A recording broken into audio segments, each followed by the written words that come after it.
ठेवला होता.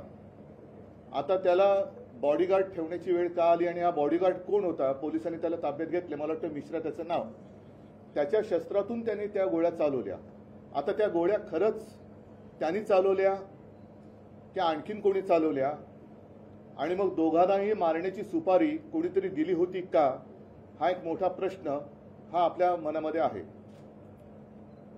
आम्ही राज्यपालांकडे काही जाणार नाही आहोत, कारण पूर्वीचे राज्यपाल होते ते एकदम जास्तच कर्तव्यदक्ष होते.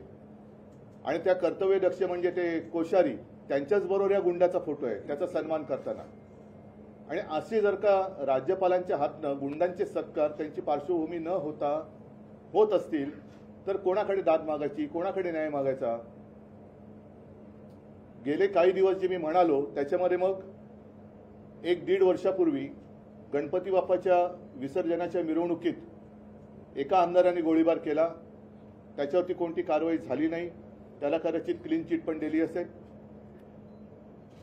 जिथे ही घटना घडली बोरिवली दहिसर भागात, तिथल्याच बाजूच्या आमदाराच्या मुलांनी एका बिल्डर पुत्राचं अपहरण केलं होतं.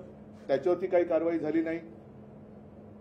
खुलेआम ठाण्यामध्ये सुद्धा एका तरुणीवरती गाडीत चढवून तिला जीवे मारण्याचा प्रयत्न झाला होता. तो सुद्धा भाजपचा कार्यकर्ता म्हटल्यानंतर त्याच्यावर कारवाई झाली नाही.